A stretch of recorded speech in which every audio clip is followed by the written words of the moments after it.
I'm sharing guitar fundamentals, some arrangement ideas, some theology, all with the goal of empowering and enriching congregational singing. There are still just fundamental things that tend to be boring, that tend to be difficult, which if you do them, you really will learn a thing. You really will learn the guitar. What are we waiting for? Take this! So, we've got our C major scale in the open position, and we've got our major scale in the G with an E position. We want to go even further, and we want to get our fingers involved on our right hand, our thumb, index, middle, and ring finger. This is PIMA, if you're familiar with these, the Spanish terms for these, which is from the classical music world, pulgar, índice, medio, and anular. PIMA.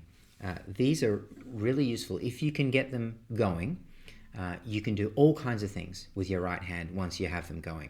Simple way that I practiced this, I would pick through PIMA over chord changes. Very simple changes, and just pick through them.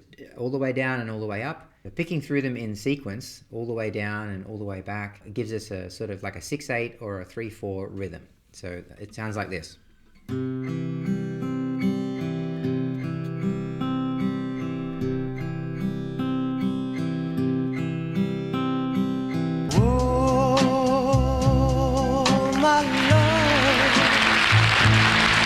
That may already feel quite challenging, especially if you've not done it before. So you could just camp out on that for 5-10 minutes.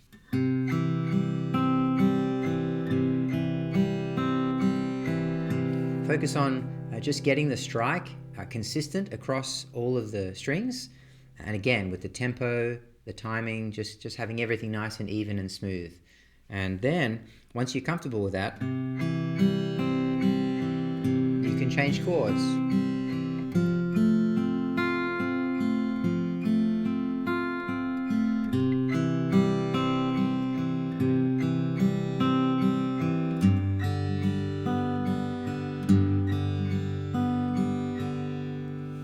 If we want to come out of the 3/4, the 6/8 feel, we can vary up the order that we're using of our fingers. Something like this.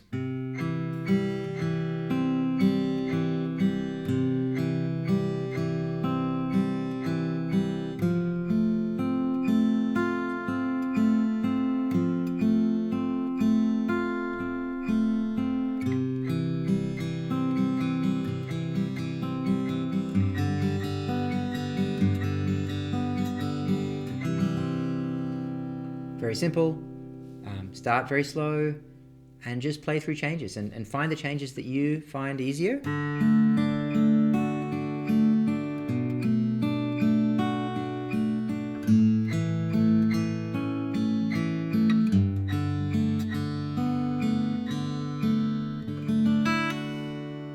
And there you've got your PIMA going, which if you practice it, if you get those engaged, you're going to be able to do a whole bunch of things later. But if that feels pretty intense and you've never tried it, you can start with pick and fingers. And actually, this can be just as useful depending on the style that you're playing. I use pick and fingers as much, if not more, than just thumb and fingers on Sunday in worship. This would look very similar.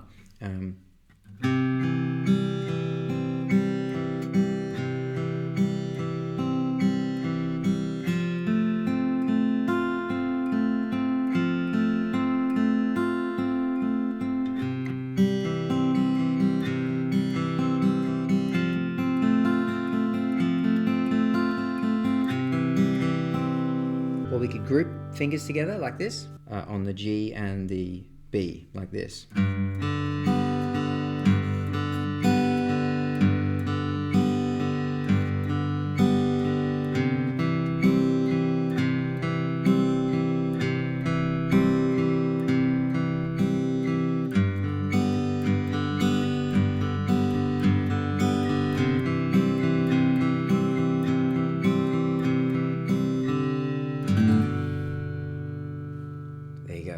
So we've got our C major scale in the open position, and we've got our major scale in the G with an E position.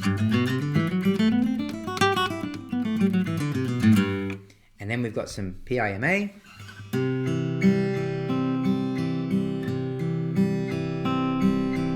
And some picking fingers.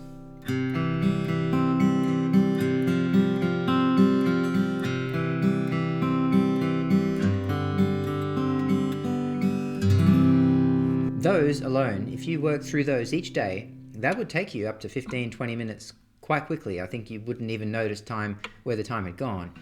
And again, every day, a little bit of that, every day, big results, and quite fast. Everyone wants to say, here's this secret, here's this thing that if you do it, it'll just bring you crazy results in a crazy amount of time. And most of that stuff is not true. The lie is not that results can come quickly. That's not actually the lie. The lie is that it's that the way to get those quick results is this special technique or this special method that no one's been talking about, but this one person has discovered. That's the lie. If you use these basic things, these fundamental things, I mean, think about the gym with the most basic lifts and the most basic weight training exercises. Results can come quickly, especially for people in the apprentice level, but they come with the basic exercises done regularly.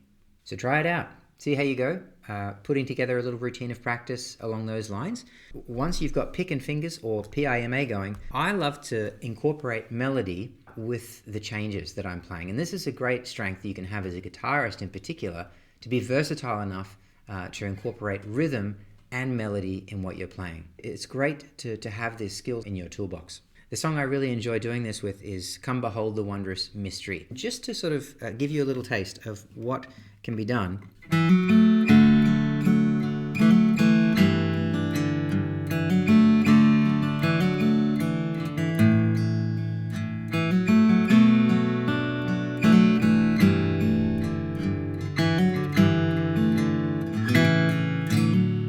I've got melody going and I've got rhythm going. This is kind of full fingerstyle now.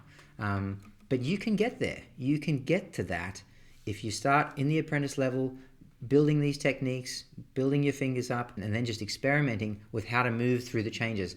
I can show you this. We can get to this in other videos, but I just wanted to give you a little taste of what you can be doing once you develop your hands along these lines.